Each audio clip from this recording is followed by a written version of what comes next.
Kecanduan film dewasa, seorang duda tega memperkosa putri kandungnya yang masih 8 tahun hingga meninggal dunia.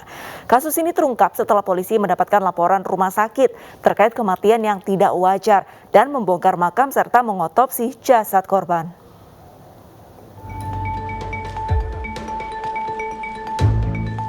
WY, pria 41 tahun ini tega memperkosa putri kandungnya yang masih berusia 8 tahun hingga meninggal dunia. Korban meregang nyawa saat dilarikan ke Rumah Sakit Panti Wilasa Semarang karena kejang-kejang usai diperkosa. Pihak rumah sakit melapor ke polisi lantaran kematian korban dianggap tidak wajar. Polisi yang membongkar makam korban dan mengotopsi kemudian menemukan fakta bekas kekerasan seksual di tubuh korban. Terbukti bahwa adanya kematian yang diakibatkan adanya kekerasan seksual. Kemudian kita amankan pelaku dan berdasarkan pengakuan pelaku memang pada hari itu pelaku sempat melakukan hubungan seksual bersama dengan anaknya. Kemudian menurut pelaku anaknya sempat kejang 1 jam atau 2 jam setelah hubungan seksual. Kemudian ketika dibawa ke Rumah Sakit Panti Wiloso tadi, ternyata menurut keterangan dari Panti Wiloso korban sudah meninggal dunia. Sementara itu, pelaku mengaku tega memperkosa korban lantaran sering menonton film dewasa setelah bercerai dengan istrinya. Meski telah berpisah, pelaku diketahui masih sering bertemu dan mengajak anak satu-satunya tersebut menginap di rumah kontrakannya. Dia karena terpengaruh video porno, Pak. Kamu udah bercerai berapa lama? Berapa kali? 3 kali, Pak. Cerai berapa lama, Mas? Cerai udah berapa Sekitar lama? 4 tahun. Kamu sama anakmu berapa kali itu? Itu 3 kali. Dalam waktu? 1. Kemudian pertama sekitar 2 minggu, kemudian 1 minggu, dan yang terakhir pas kejadian itu. Pak, itu dipaksa atau mungkin gimana, Pak? Itu ada pemaksaan. Polisi menyita sejumlah barang bukti dari kasus pemerkosaan anak kandung ini.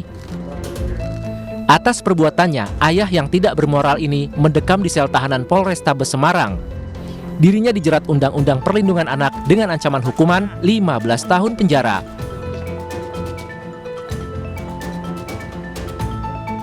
Sebelumnya polisi membongkar makam seorang bocah perempuan berusia 8 tahun di daerah Sedayu, Kota Semarang, Jawa Tengah. Polisi mendapatkan laporan dari ibu korban yang curiga jika kematian anaknya tidak wajar saat bersama mantan suaminya. Ini juga diperkuat dengan adanya surat keterangan rumah sakit terkait penyebab kematian korban. Pembongkaran makam turut disaksikan keluarga. Dan dari hasil otopsi ditemukan fakta jika bocah perempuan malang tersebut menjadi korban kekerasan seksual.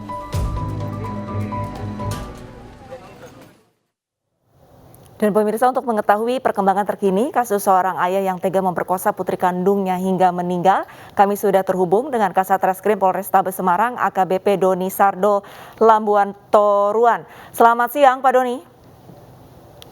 Mbak Risa. Selamat siang Pak Doni. Selamat siang Mbak Risa. Baik, Pak Doni, untuk perkembangan dari kasus ini sebenarnya barang bukti apa saja yang sudah diamankan dan saksi-saksi yang sudah diperiksa siapa saja, Pak?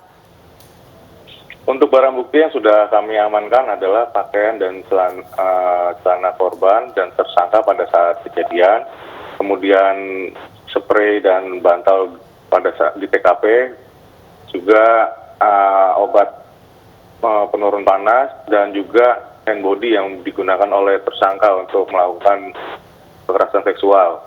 Sedangkan untuk saksi-saksi yang sudah kami periksa sampai saat ini, mulai dari ibu kandung, kakak kandung korban, termasuk saksi-saksi yang ikut mengantar tersangka pada saat membawa korban ke rumah sakit.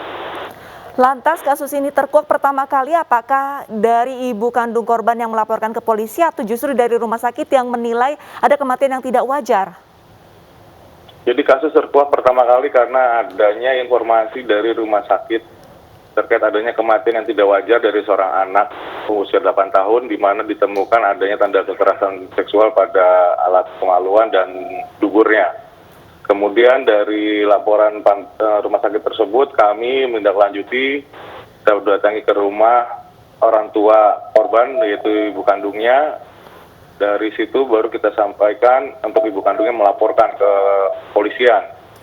Dari laporan dari ibu kandung tersebut kemudian kita menindaklanjuti karena kondisi si korban sudah sudah dikuburkan pada saat itu, akhirnya kita melakukan pembongkaran makam kemudian dilanjutkan dengan dilakukan otopsi. Baik, sebelum korban meninggal dunia, apakah pelaku memang sudah berulang kali melakukan pencabulan terhadap anak kandungnya atau justru ini pertama kali sehingga korban meninggal, Pak? Jadi menurut keterangan pelaku, sebelum korban meninggal dunia itu adalah yang ketiga kalinya. Yang pertama kali dilakukan 2 minggu sebelumnya dan yang kedua kali 1 minggu sebelumnya. Untuk modus kejahatan pelaku sendiri apa, Pak? Modusnya dengan cara melakukan pemerkosaan kepada anaknya, baik dari alat kemaluan maupun dari dubur. Lantas pasal yang dikenakan terhadap pelaku apa, Pak? Untuk pasal yang dikenakan kita terapkan Undang-Undang Perlindungan Anak pasal 81 ayat 3 dan junto pasal 76 dengan ancaman hukuman 15 tahun. Baik, terima kasih banyak Pak Doni atas waktunya. Semoga pelaku mendapatkan hukuman yang setimpal atas perbuatannya. Terima kasih banyak Pak Doni. Sama-sama Mbak Arista. Pemirsa, dan untuk membahas yang lebih dalam, kami sudah terhubung dengan Ketua Komisi Perlindungan Anak Indonesia, Bapak Susanto. Selamat siang Pak Susanto. Halo, selamat siang Mbak. Pak Susanto, terkait adanya pemerkosaan ataupun pelecehan terhadap anak, khususnya kasus yang tadi sebelumnya sudah kami tayangkan, pandangan Anda seperti apa Pak tanggapannya? Ya, pertama tentu prihatin ya terhadap kasus ini karena sebenarnya kan kalau dari sisi komitmen negara kita ini telah punya komitmen besar lah untuk memastikan agar anak-anak kita tidak menjadi korban kejahatan seksual, apalagi pelakunya orang yang seharusnya memberikan perlindungan terbaik ya untuk anak-anak kita. Ini tentu menjadi catatan sekaligus evaluasi kita kenapa kemudian kasus seperti ini masih terjadi lagi gitu ya. Nah, yang kedua, kalau kita melihat di undang-undang kita sebenarnya Undang-Undang 17/2016 tentang perlindungan anak yang dulu dikenal dengan istilah Perpu Kebiri itu sebenarnya telah memberikan guidance bagi semua pihak ya termasuk juga kepada APH. Pada saat seseorang dalam hal ini pelaku adalah orang tuanya, pengasuh anak, pendidik, tenaga kependidikan, maka pidananya ditambah 1/3 dari ancaman pidananya. Apalagi kalau kemudian korban hingga meninggal dunia, ini sebenarnya memang bisa dikenakan lebih berat lagi. Saya kira ini bisa dibaca di Undang-Undang 17/2016. Bahkan di ayat 5 ditegaskan kalau kemudian korban hingga meninggal dunia itu sebenarnya bisa jatuhi hukuman 20 tahun bahkan bisa pidana mati atau seumur hidup. Saya kira memang ini tentu harus kita harus cermati lagi terkait dengan ancaman pidananya karena yang bersangkutan adalah orang tua ya. Ya. Lantas Pak Susanto, berdasarkan catatan dari KPAI sendiri, apakah realisasi dari hukuman pidana yang sudah diterapkan di Indonesia ini apakah memang benar-benar sudah dilaksanakan atau justru tetap masih ada pelonggaran hukum, Pak?